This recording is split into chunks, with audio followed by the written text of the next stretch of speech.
नमस्कार, आप देख रहे हैं फास्ट इंडिया लाइव न्यूज और मैं हूं आपके साथ कंचन। टीकमगढ़ जिले से अपने पैतृक डूडा गांव से आई पूर्व मुख्यमंत्री उमा भारती ने नगर नौगांव के सर्किट हाउस में रात्रि विश्राम कर मीडिया से रूबरू होकर सुबह नौगांव से उत्तर प्रदेश के राज जाएगी, जहां एक स्थानीय कार्यक्रम में शामिल होगी। इसके बाद महोबा से ट्रेन के द्वारा दिल्ली के लिए रवाना होगी। मध्य प्रदेश उपचुनाव में बीजेपी की जीत पर बोली, जो कांग्रेस बीजेपी में शामिल होकर उपचुनाव में मैदान में उतरे थे, उनको मैंने नहीं बल्कि बीजेपी के कार्यकर्ता ने जिताए है। पहले जिन्होंने विरोध किया, अब उन्हीं कार्यकर्ताओं ने मेहनत कर जिताया। ये सिर्फ बीजेपी का कार्यकर्ता ही कर सकता है, इसमें मेरी कोई भूमिका नहीं रही। मैं तो हर चुनाव में सक्रिय रहती हूँ। वहीं आगामी चुनाव पर चर्चा की, साथ ही नेता प्रतिपक्ष को लेकर मचे घमासान के सवाल पर बोली, मैं तो मजे लूंगी कांग्रेसियों के। वहीं किसानों के आंदोलन को भी सही ठहराया। इस दौरान प्रवीण मिश्रा, सूरज देव मिश्रा, गुड्डन पाठक, राजेश अग्निहोत्री सहित भाजपा के कार्यकर्ता मौजूद रहे। आइए सुनाते हैं क्या कहा कुछ उमा भारती ने। नीति क्या होगी, मध्य प्रदेश को लेकर होगी या केंद्र को लेकर होगी? नहीं, मैं आप लोग को पता है मेरे समझ में आ गया, जो उपचुनाव हुआ ना तो कम हुआ सीटों पे, तो आपको लगा कि मैं पहली बार इतनी सक्रिय हुई। मैं जब से बीजेपी में वापस लौटी, मैं हर विधानसभा चुनाव में समय देती हूँ। 13 में भी दिया, 18 में भी दिया मैंने, और खूब दिया, 10-10, 15-15 दिन रहती हूँ। लेकिन चूंकि वो जनरल चुनाव होता है ना, तो ध्यान नहीं जाता उसमें। लेकिन उमा भारती जी की क्या भूमिका होगी आगामी चुनाव में? जैसे आपने हमारी भूमिका हमेशा रहेगी। नहीं, चुनाव मैदान में उतरेंगी आप पुनः? ये तो मुझे लगता है मैंने 1-2-3 करोड़ बार तो बोल दी होगी ये बात कि भैया मैं अगला चुनाव जरूर लड़ूंगी। तो मैंने हमेशा कहा, ये नई बात है क्या?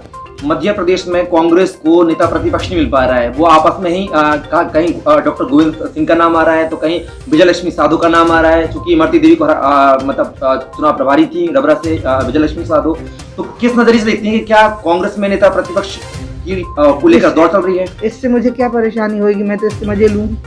फिर भी प्रतिक्रिया चाहूंगा आपकी। प्रतिक्रिया यही है जो मैं बताइए।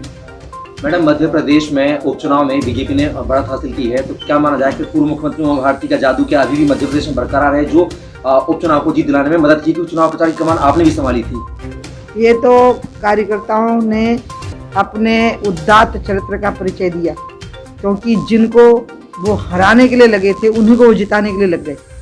जो कांग्रेस के जो भी लोग थे, पहले भाजपा के कार्यकर्ताओं ने उनको हराने के लिए दम लगाई। भले ही वो हरा नहीं पाए, वो जीत गए कांग्रेस वहाँ से, और उन्हीं कार्यकर्ताओं ने उनको जिताने के लिए काम किया। ये भारतीय जनता पार्टी के कार्यकर्ता के अलावा और कोई नहीं कर सकता है। इसलिए इसमें किसी को भी जीत का श्रेय नहीं जा सकता, इसमें कार्यकर्ता को ही इसका श्रेय जाता है। हुआ 2-3 घंटे से गाड़ी में थी ना, शाम को क्या हुआ, वार्ता जो चल रही थी, वो मानने को तैयार नहीं है। लोग जो किसानों का आंदोलन है, उसमें ये बात तो सच्चाई है कि भारत देश जो है वो, इसका जो नाम है वो है धर्म प्राण कृषि प्रधान, यानी धर्म इसके प्राण है और कृषि इसका प्रधान व्यवसाय है।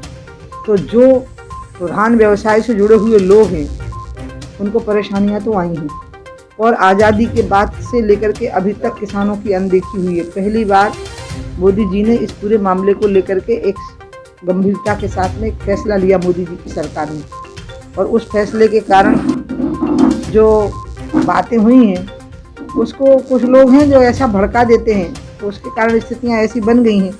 तो मैं भी किसान संगठनों से अपील करूंगी कि वो मोदी जी का और सरकार का जो प्रस्ताव है उसको माने, बातचीत करें और एक समाधान के स्तर पर बात। मैं आंदोलन से तो सहमत हूँ, लेकिन आंदोलन से ज्यादा मैं अपनी सरकार से सहमत हूँ। नहीं, सरकार ने जो बातें कही हैं, आंदोलन उन्होंने किया, उन्होंने अपनी बात कही, और अब उनको सरकार की बात सुननी चाहिए। सरकार जो बात बता रही है, जो सरकार सुझाव दे रही है, जो प्रस्ताव दे रही है, उसको मान लेना चाहिए। क्योंकि ये पहली सरकार है जो इतनी संवेदनशील है किसानों को लेकर के। इसके पहले ये फैसले हुए ही नहीं जो अभी हुए।